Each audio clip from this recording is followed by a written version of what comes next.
sobre tus brazos para conquistar las promesas que Jesús nos da.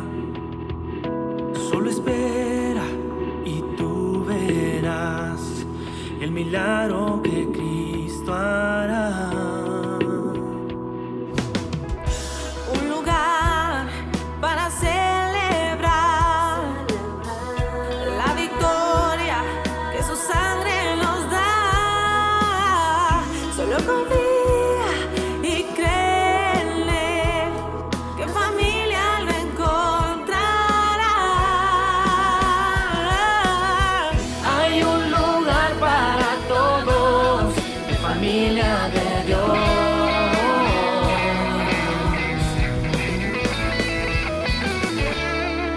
Familia de Dios.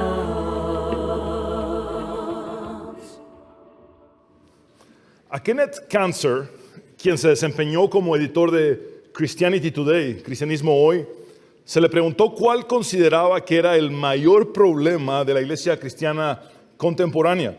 Él advirtió que su respuesta no sería la que el entrevistador esperaría que dijera y expresó que el mayor problema de la iglesia en la actualidad no es el liberalismo, ni la neortodoxia, ni puntos de vista erróneos sobre la revelación o la inspiración u otros puntos controvertidos de la teología. El problema más serio que enfrenta la iglesia de hoy es el materialismo. El materialismo no como una teoría filosófica, sino como una forma de vida. Dicho de una manera un poco distinta, el estilo de vida materialista de los cristianos, tanto de aquellos que quieren enriquecerse como de aquellos que ya son ricos, es la mayor debilidad de la iglesia cristiana en la actualidad. El título de este mensaje es Postdata, no más materialismo. ¿Pueden repetir conmigo este título en voz alta, por favor? Postdata, no más materialismo. Vamos a entender a lo largo de esta predicación el porqué de un título como este. El materialismo afecta a un individuo sin importar su clase social. Los que tienen menos quieren enriquecerse y los que son ricos quieren aún más. Pablo detectó esta problemática materialista en los cristianos desde el primer siglo, especialmente en el contexto de la iglesia ubicada en Éfeso, una de las ciudades más ricas del mundo antiguo. Era tanto el materialismo que se levantaron falsos maestros cuyo enfoque primordial era la acumulación de riquezas y su motivación principal era el amor al dinero. Su motor de vida era la codicia. Lo que hacía no era un ministerio verdadero, sino un negocio religioso. Cualquier parecido con la realidad actual no es mera coincidencia. La primera carta pastoral de Pablo es la que conocemos como Primera de Timoteo. En esta carta, Pablo instruye a Timoteo, quien era precisamente el pastor de la iglesia en la acaudalada y próspera ciudad de Éfeso. Y Pablo concluye la primera carta que escribió a Timoteo con una evidente preocupación por el estilo de vida materialista de los cristianos. Tanto de aquellos que querían llegar a ser ricos, como de los que eran ricos. De hecho, Pablo dedica 2 secciones separadas, pero complementarias, en este último capítulo de la carta, el capítulo 6, para instruir a Timoteo con el fin de que éste corrigiera el enfoque materialista de los miembros de la iglesia. En la primera sección, ubicada en los versículos del 6 al 10, Pablo se dirige a aquellos creyentes que quieren enriquecerse, es decir, a los que no eran ricos materialmente, pero que querían serlo. Leamos el versículo 9 de esta sección. Los que quieren enriquecerse caen en la tentación y se vuelven esclavos de sus muchos deseos. Estos afanes insensatos y dañinos hunden a la gente en la ruina y en la destrucción. Luego, en la segunda sección, en los versículos del 17 al 19, el apóstol se dirige a los ricos materialmente. Antes de leer estos versículos que serán nuestro texto base, quiero hacerles notar que es sumamente interesante que esta segunda sección en la que el apóstol Pablo aborda nuevamente el tema del materialismo es una especie de postdata que incluye en la carta después de la doxología o alabanza final. Para entender mejor esto, leamos dicha doxología o alabanza final. Al único y bendito soberano, Rey de reyes y Señor de señores, al único inmortal que vive en luz inaccesible, a quien nadie ha visto ni puede ver, a Él sea el honor y el poder eternamente. Amén. Noten el tono conclusivo de la doxología. Es precisamente aquí donde esperaríamos que la carta termine por completo. Sin embargo, aún había algo pendiente en el corazón de Dios que Pablo debía agregar aún a la carta. En esta postdata de la carta, el apóstol, guiado por el Espíritu Santo, manifiesta su preocupación por los cristianos que son ricos materialmente. El apóstol ya había hablado anteriormente acerca de los que querían enriquecerse, pero ahora les habla específicamente a los que ya son ricos. No es descabellado imaginarnos a Pablo revisando el contenido de la carta después de que, según él, la había terminado ya, y siendo guiado por el Espíritu Santo, movido por Dios a añadir esta postdata sumamente relevante y trascendental. Es por esto que titulé esta predicación como postdata, no más materialismo.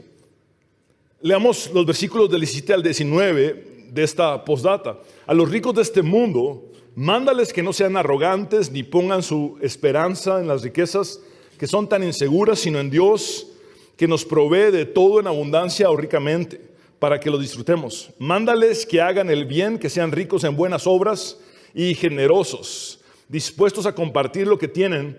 De este modo atesorarán para sí un seguro caudal para el futuro y obtendrán la vida verdadera. En estos 3 versículos que acabamos de leer es en donde anhelo que nos centremos en esta predicación principalmente. Es obvio que en este párrafo Pablo se enfoca en el tema de la riqueza. Tan solo en el versículo 17 usa el adjetivo griego plusis, que se traduce como ricos, el sustantivo plutu, que se traduce como riquezas, y el adverbio plusios, que se traduce como ricamente o en abundancia. El apóstol quiere quitar nuestra mirada de un tipo de riquezas para enfocarnos en otro tipo de riquezas totalmente distinto. Ninguno de estos términos, ya sea riqueza o pobreza, son totalmente claros. Quiero explicarme con esto. Evidentemente, riqueza y pobreza son términos relativos o subjetivos. Ninguno de estos términos puede definirse claramente. Entre los pobres, unos son más pobres que otros, y entre los ricos, unos son más ricos que otros. Sin embargo, en cada cultura y contexto hay una diferencia marcada entre estos dos estratos sociales. No necesitamos esforzarnos mucho para notar que el mundo tiene inmensas necesidades físicas y espirituales. Hoy siguen resonando las palabras de Jesús cuando dijo: denles ustedes de comer. Ciertamente, si tienes un techo donde vivir, ropa para vestirte, alimento para comer y agua potable, por cierto, 1 de cada 3 personas en el mundo carece de agua potable. Debes considerarte privilegiado si tienes esto que acabo de mencionar. Solo para darte una idea, tú podrías estar dentro de una categoría de gente privilegiada en el mundo. Cuando ves tu realidad de una manera global, te das cuenta de que eres realmente bendecido. Y ese es el punto número 1, los peligros de ser rico. El apóstol Pablo le dice a Timoteo en el versículo 17: a los ricos de este mundo, mándales que no sean arrogantes, ni pongan su esperanza en las riquezas que son tan inseguras, sino en Dios, que nos provee de todo en abundancia para que lo disfrutemos. Al llamarles los ricos de este mundo, Pablo enfatiza el valor relativo y efímero de la riqueza de estos, resaltando que son ricos meramente en bienes mundanos. Pablo dice que el primer peligro al que están expuestos los ricos es la tendencia a la soberbia o altivez. Leamos nuevamente la primera parte del versículo 17. A los ricos de este mundo, mándales que no sean arrogantes. Desde la antigüedad hallamos que un vicio peculiar y común de los ricos ha sido la jactancia por sus posesiones e influencias. El orgullo se puede encontrar sin riqueza, pero es difícil encontrar riquezas sin orgullo. En el Antiguo Testamento, el profeta Jeremías expresó en el capítulo 9, versículos 23 y 24, así dice el Señor, que no se gloríe el sabio de su sabiduría, ni el poderoso de su poder, ni el rico de su riqueza. Si alguien ha de gloriarse, que se gloríe de conocerme y de comprender que yo soy el Señor, que actúo en la tierra con amor o misericordia, con derecho y justicia, pues es lo que a mí me agrada, afirma el Señor. En el Nuevo Testamento Jesús dice, tengan cuidado con toda clase de avaricia. La vida no se mide por cuánto tienen. Las personas ricas a menudo tienen un sentido falso de importancia. Algunas personas ricas están tan orgullosas de lo que han logrado acumular que se vuelven bastante arrogantes. Presumen de sus últimas adquisiciones, se sienten tan importantes que esperan ser tratados con cierta deferencia. Asumen de entrada que los demás deben rendirles pleitesía. Incluso en la iglesia, algunos ricos creen que tienen derecho a influir u ostentar un cargo simplemente porque son ricos en este mundo, lo cual es incorrecto. Debido a que este tipo de arrogancia es un pecado viejo y común, Pablo encargó al joven pastor Timoteo que les dijera a las personas ricas de su congregación que no tuvieran un concepto distorsionado de sí mismos, que su identidad no debía estar basada en sus posesiones, sino en Dios. Timoteo debe recordarles que la única razón por la que son prósperos es porque Dios les ha dado los recursos que tienen. Este principio lo vemos claramente desde la Torá o la ley. En el libro de Deuteronomio capítulo 8, versículo 18 dice, más bien acuérdate del Señor tu Dios, porque Él es quien te da el poder de ganar esas riquezas. Pablo dice que el segundo peligro de ser rico es la tendencia a tener una falsa seguridad en las riquezas materiales y advierte que estas son muy inseguras. Leamos nuevamente la segunda parte del versículo 17. Ni pongan su esperanza en las riquezas que son tan inseguras, sino en Dios, que nos provee de todo en abundancia para que lo disfrutemos. De hecho, este falso sentido de seguridad es irónico porque implica poner la esperanza en algo tan incierto, inestable y fluctuante como el sistema económico de un mundo caído e injusto. Los expertos en finanzas que son verdaderamente responsables suelen reconocer que cuando se trata de la economía no hay garantías. Pablo nos urge a abandonar toda falsa seguridad materialista y abrazar la verdadera y única seguridad que se encuentra exclusivamente en Dios, quien nos provee todo en abundancia para que lo disfrutemos. Noten el énfasis divino a través del apóstol Pablo en que disfrutemos la provisión abundante de Dios. Si bien Pablo ha denunciado a los falsos maestros que han hecho de la religión una fuente de ganancia o lucro con el fin de enriquecerse, ahora Pablo va al otro extremo y con la invitación a que disfrutemos la provisión abundante de Dios le da un golpe certero a los falsos maestros que promueven el ascetismo.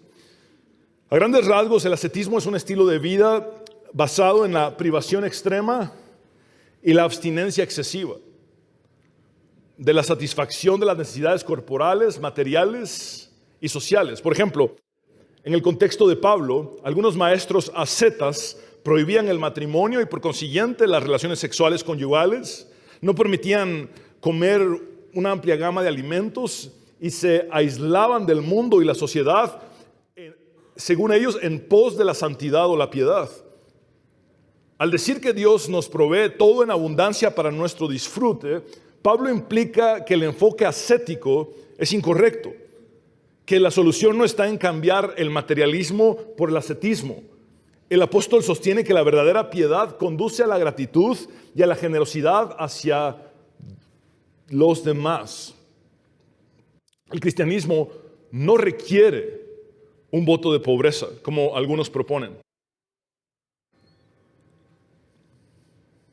Las cosas o posesiones no son inherentemente malas, ni el dinero es intrínsecamente malo. Recordemos que no es el dinero la raíz de todo tipo de mal, sino el amor al dinero. En la actitud codiciosa hacia el dinero es donde radican básicamente todos los males, sin excepción. Cuando se trata del amor al dinero, no hay pecado que no se pueda cometer. Ciertamente Pablo brinda un principio general en el versículo 10 del mismo capítulo 6, diciendo, porque el amor al dinero es la raíz de toda clase de males, sin excepción. Por codiciarlo, algunos se han desviado de la fe y se han causado muchísimos sinsabores o dolores. El materialismo es engañoso y destructivo. El materialismo es como beber agua de mar. El agua de mar tiene una alta concentración de sal, por lo que cuanto más bebes, más sed tienes. De hecho, beber agua de mar hará que te deshidrates más rápidamente y si continúas bebiéndola, eventualmente perderás el conocimiento y morirás. Es lo mismo que sucede con el materialismo.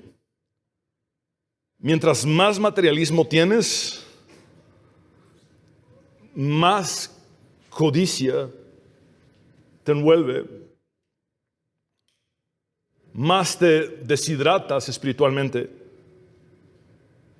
hasta que pierdes el conocimiento y eventualmente mueres.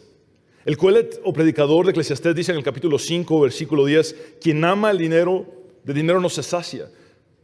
Quien ama las riquezas nunca tiene suficiente. También esto es absurdo o vanidad.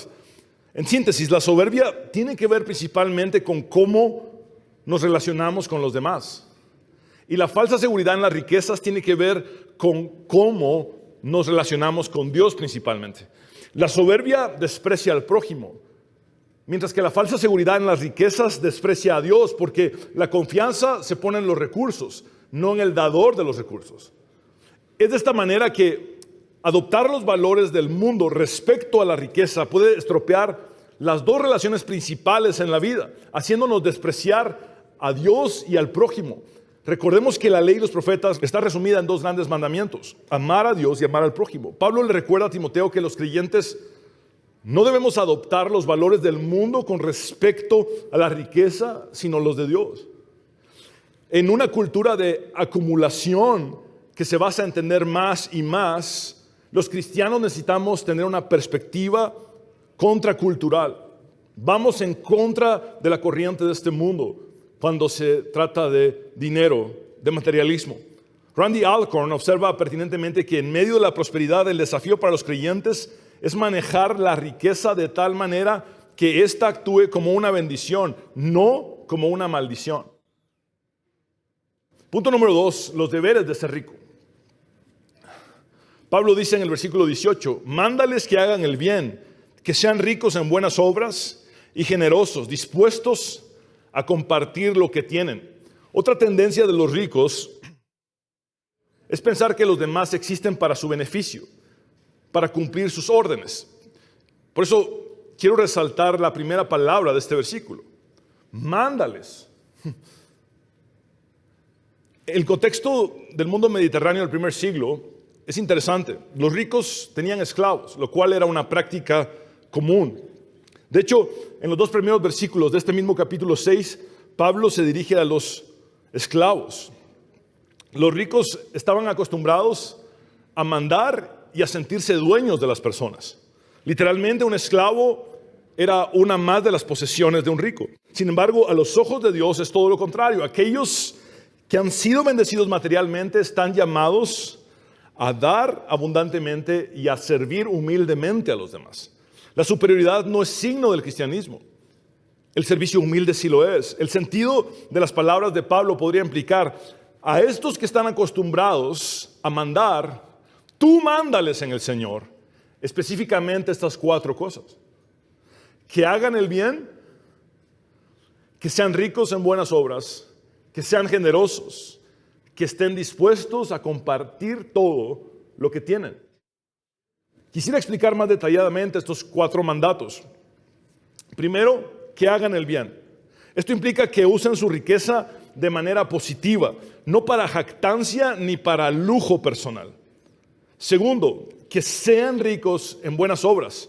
Ser rico en buenas obras va más allá de la benevolencia, ya que conlleva darse uno mismo y no solo dar lo que uno tiene. Así como Pablo lo expresó a los corintios: así que de buena gana gastaré todo lo que tengo y hasta yo mismo me desgastaré del todo por ustedes.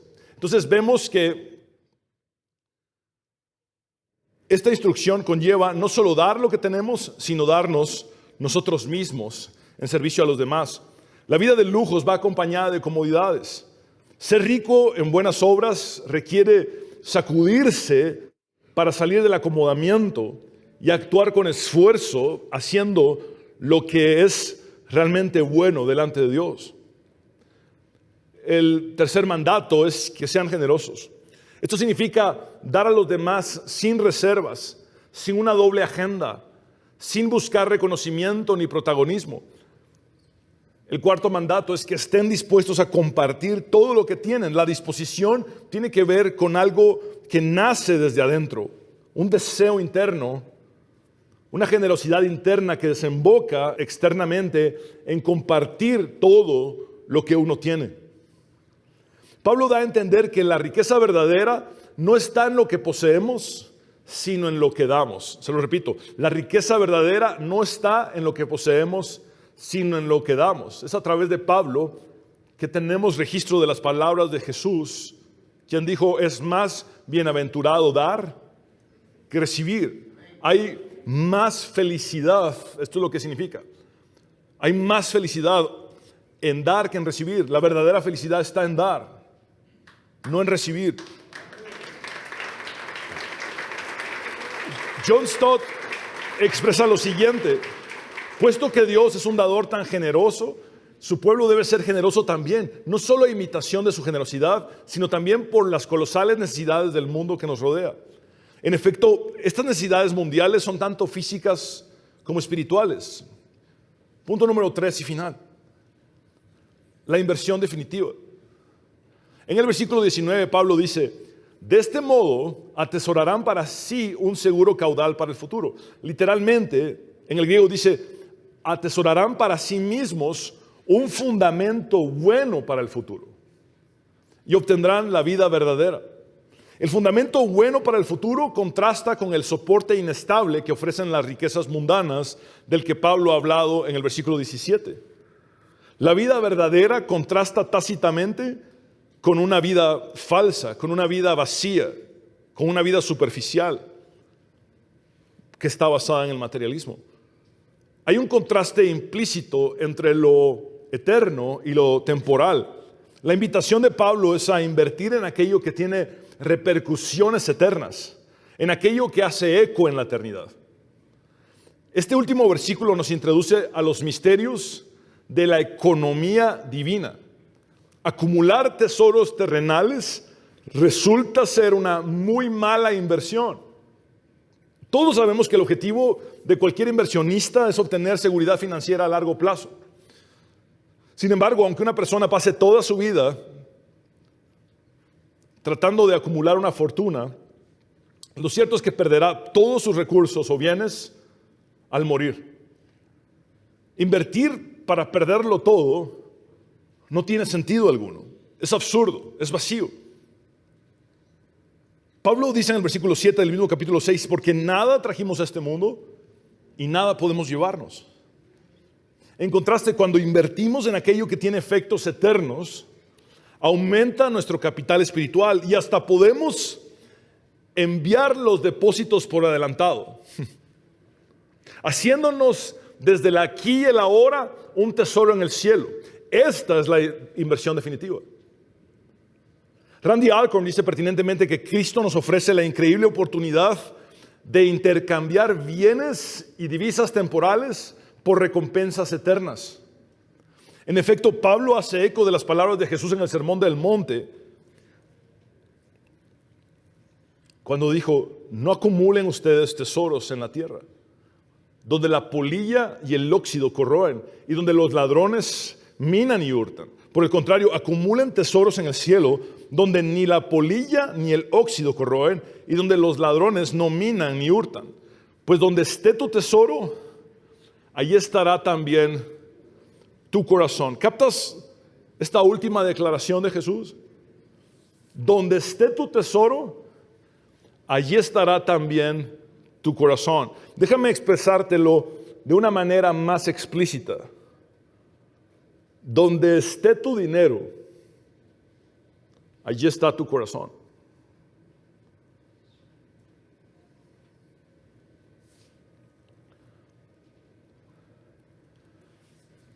¿Está tu corazón en este mundo caído o en el reino de Dios?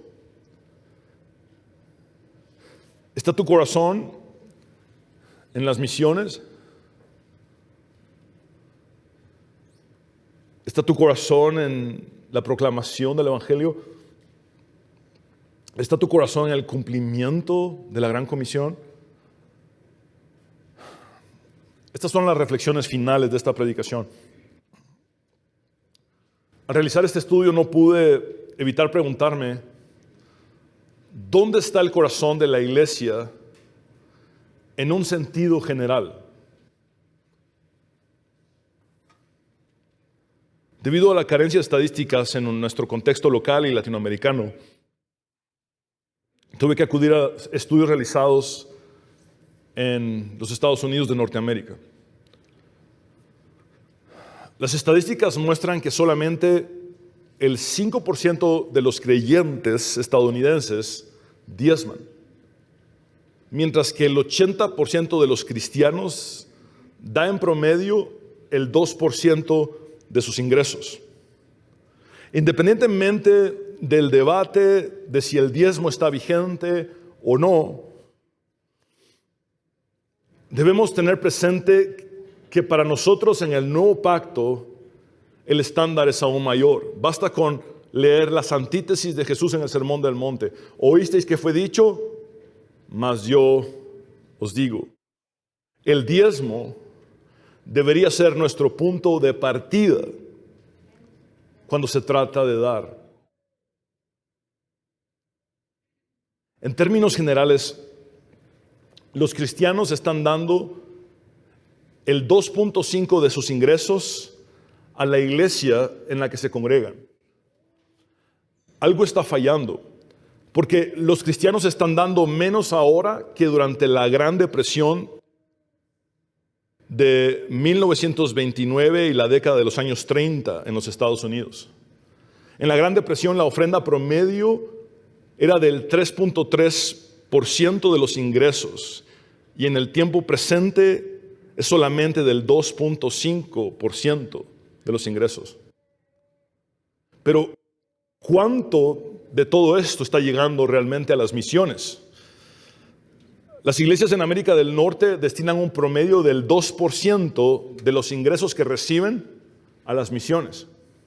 Basado en estos promedios que acabo de mencionar, esto significa que por cada $100 que gana un cristiano norteamericano, da 5 centavos al resto del mundo, es decir, a las misiones.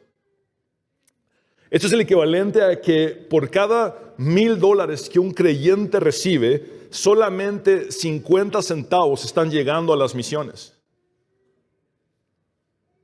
Esto conlleva que de cada $10,000 que un cristiano en los Estados Unidos devenga, solamente $5 están llegando a las misiones.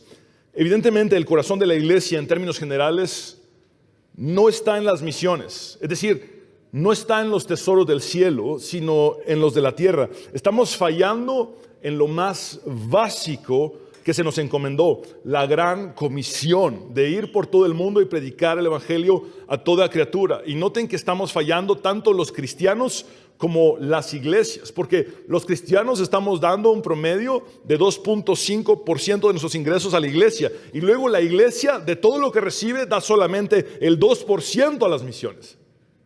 Cuando nuestro llamado principal es ir a todo el mundo y predicar el evangelio a toda criatura. De hecho, Pentecostés se trata de esto. Pero recibiréis poder cuando haya venido sobre vosotros el Espíritu Santo y me seréis testigos desde vuestra ciudad hasta lo último de la tierra.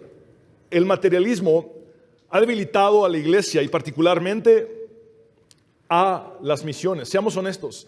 Parte de nuestra naturaleza pecaminosa es ser selectivos en lo que queremos ver de nosotros mismos y en lo que queremos ignorar de nosotros mismos.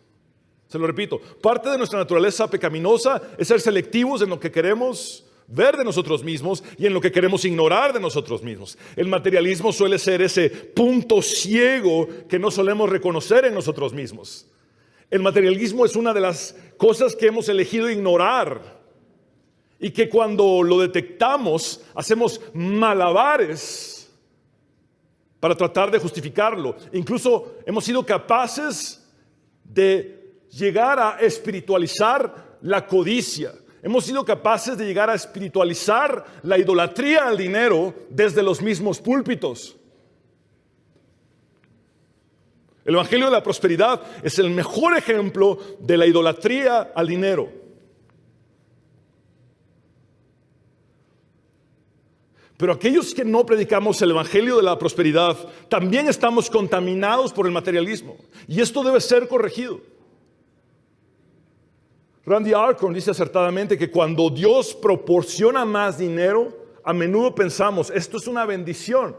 Sí, pero sería igual de bíblico decir, esta es una prueba. La abundancia no es la provisión de Dios para que yo viva en el lujo. Esta es la provisión que Él me da para ayudar a otros a vivir. Es fácil decir, cuando recibo el recurso, esta es una bendición. Pero también nuestro radar se debe extender espiritualmente a reconocer que también el dinero que es puesto en mis manos es una prueba. Y el destino que le dé a dicho dinero va a definir en dónde está mi corazón. David expresa en el Salmo 62, versículo 10, si tus riquezas aumentan, no las hagas el centro de tu vida. Una de mis grandes convicciones de vida es no pedir dinero.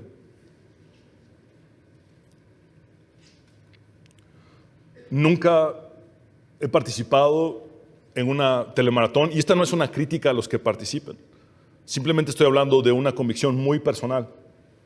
Estoy sumamente seguro de que mi llamado es a predicar la palabra de Dios. Y es en eso en lo que me enfoco. Yo no participo en pedir dinero en ninguna plataforma, en nada absolutamente. Pero cuando se trata de predicar la Biblia, si la Biblia habla de dar, simplemente hablo de lo que la Biblia dice. Lo que estoy enseñando ahora no tiene una doble agenda. Ni siquiera te estoy pidiendo que des dinero a esta iglesia.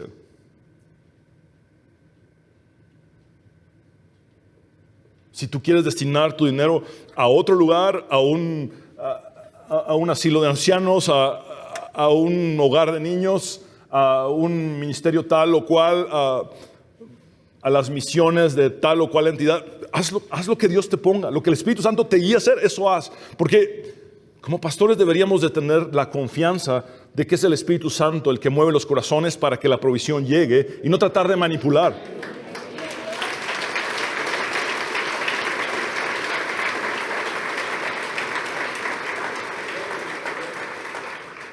Lo realmente importante es que recibas este mensaje.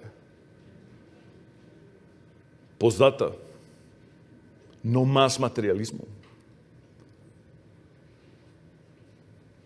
¿Dónde está tu dinero? Define dónde está tu corazón. Aquí estamos hablando de algo más profundo que dirigir tu dinero a un punto o al otro. Estamos hablando de una transformación del corazón. Y Randy Alcorn, a quien he citado en varias ocasiones, dice, bueno, si quieres que tu corazón cambie de rumbo y deje el materialismo y sea transformado, empieza por dar a las misiones, empieza por dar a la iglesia, empieza por dar a los pobres. Y verás cómo después de que tu dinero toma un rumbo que está acorde con los tesoros en el cielo, tu corazón va a seguir ese rumbo.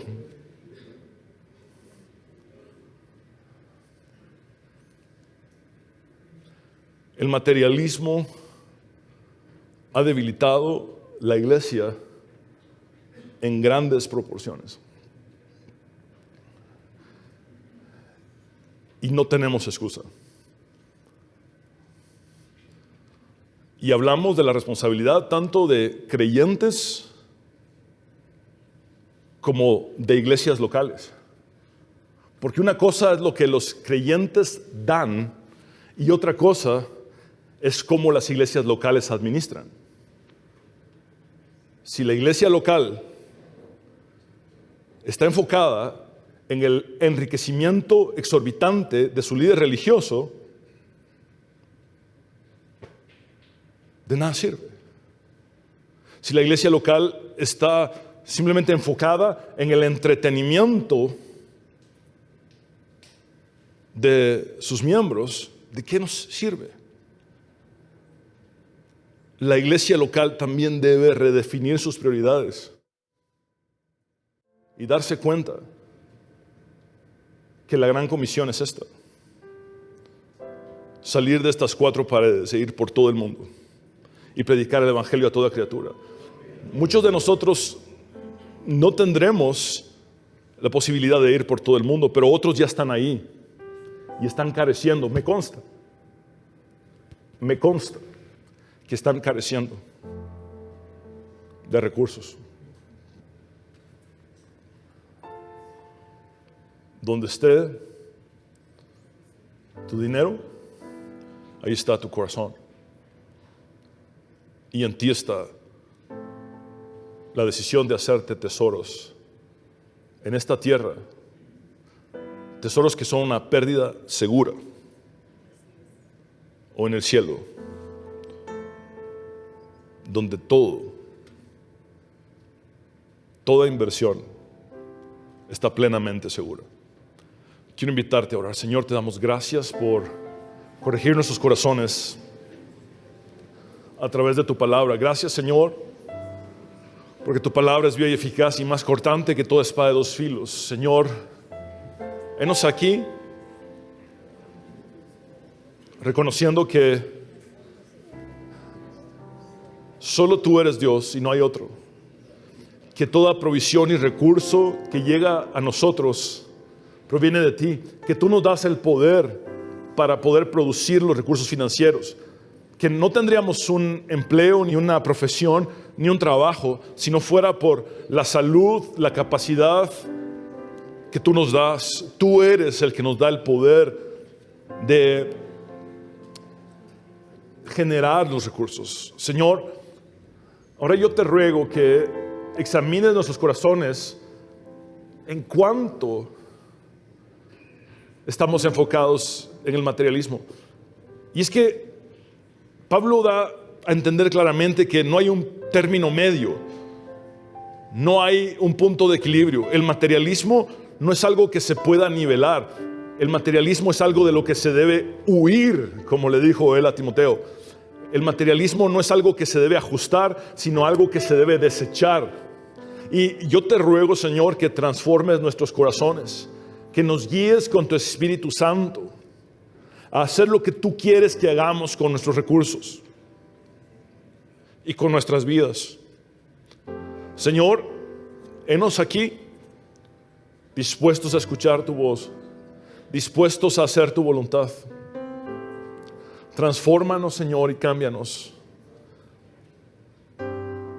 Te ruego, Señor, que las riquezas nunca se conviertan en el centro de nuestras vidas, sino que tú seas el centro de nuestras vidas. Tú dijiste que el Hijo del Hombre no tiene dónde recostar su cabeza.